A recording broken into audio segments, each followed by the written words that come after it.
Hello friends, and welcome to your weekly instruction lesson for week 16.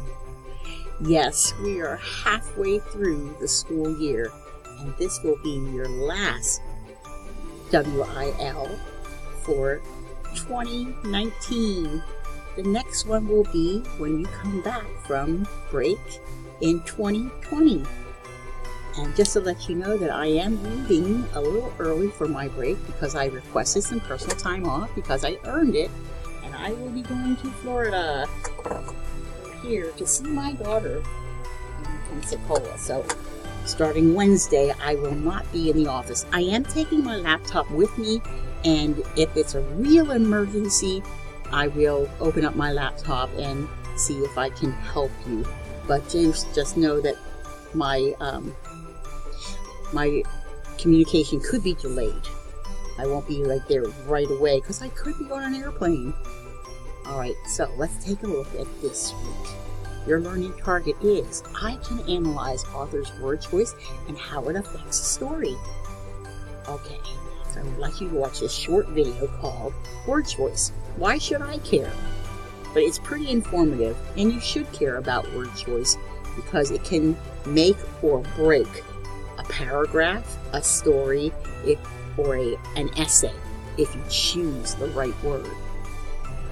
There's also another video I'd like you to watch, Word Choice by Shmoop, and read a really kind of short website about improving your word choice. Now think about this. The English language has a lot of short sight words, but most of these words you learned way back when you were in elementary school. Some of you still are in elementary, but many of you are in junior high or what we consider middle school. But words like bad, big, fun, these are sight words that you probably learned back in first and second grade. Are you still using these words instead of finding more expressive words that you should be using in 6th, 7th, 8th, and 9th grade? Well, if that has happened to you, there's an easy way to fix that. You can start looking up synonyms on a thesaurus. And I have a link to that if you're looking for just the right word to put into your essay. You can look it up on a thesaurus. Yes, it's kind of very easy and fun to see all the different synonyms that you could use to express yourself. After you're done with that, I would like you to come down to this box and fill in a blank to explain something new that you have learned after you looked over these resources. And then, like always, I have quizzes on word choice that you might find really interesting, especially when it comes to homophones like there, to. Are you good at that? Then you'll be great at these quizzes. Okay, so I want you to, for your elaborate, use what you have in Summit, what you learn about word choice, which is one of the cog skills, and see what you can do about your final product.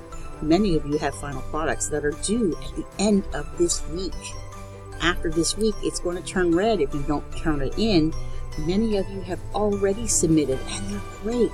And some of you need to catch up and turn in those final products. It really is not hard. The hardest part is getting started. Okay, so for 6th grade, you are reading poetry. So go to Poetry Selections and look for the poem that you like the best, and see how the word choice in poetry can really change the mood.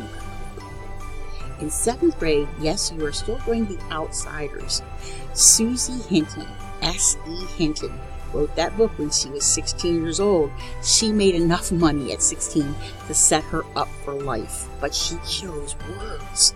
In fact, words that people didn't think about before, such as socials. She didn't actually coin those words, greasers or socials, but she used it, and that was a great word choice. And in 8th grade, you were still looking over the case of Adnan Syed, the serial. But while you're listening and watching and reading about Adnan See if there's some words that maybe you didn't think about before in describing a case. And in 9th grade, you are doing an analytical portfolio. That means that you're writing 4 short paragraphs. 2 of those paragraphs should be about the fiction that was offered in checkpoint number 1. Gave you a whole list of things that you could have chosen.